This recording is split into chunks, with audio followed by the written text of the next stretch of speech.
வாழை இலையை வச்சு சூப்பராக ஒரு ஹல்வா எப்படி பண்ணலான்றதை பார்க்கமா? நானே எதிர்பார்க்கலாம், அவ்வளோ டேஸ்ட்டாக இருந்துச்சு இந்த ஹல்வா. இப்போ எப்படி பண்ணலான்றதை பார்த்துடலாம்.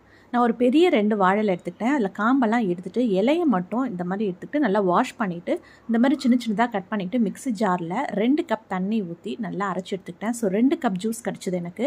இப்போ 1 கப் கார்ன்ஃப்ளவர் எடுத்துகிட்டு இதில் 1 கப் தண்ணி ஊற்றி கட்டி இல்லாமல் நல்லா கரைச்சி தனியாக எடுத்து வச்சுக்கலாம். இப்போ ஒரு பேனில் 2 டேபிள் ஸ்பூன் நெய் விட்டுக்கோங்க. இதில் பாதாம் முந்திரி நான் வறுத்து தனியாக எடுத்து வச்சுக்கிட்டேன். இப்போ 2 கப் ஜூஸ் எடுத்தோம் இல்லையா, வாழை இலை ஜூஸ், அதையும் போட்டுட்டு நல்லா மிக்ஸ் பண்ணுங்கள்.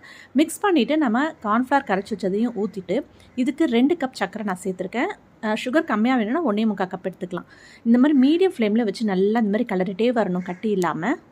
மறுபடியும் நான் 2 டேபிள் ஸ்பூன் 2லேருந்து 3 டேபிள் ஸ்பூன் வரைக்கும் நெய் விட்டுருக்கேன். இதுக்கு நெய் நிறையவே தேவைப்படும். கடைசியாக நம்ம முந்திரி பாதாம் ஃப்ரை பண்ணி வச்சுருக்கோம், அதையும் சேர்த்துக்கலாம். இது ஃபுல்லாக குக் ஆகிறதுக்கு கிட்டத்தட்ட 5 to 8 மினிட்ஸ் வரை ஆகும்.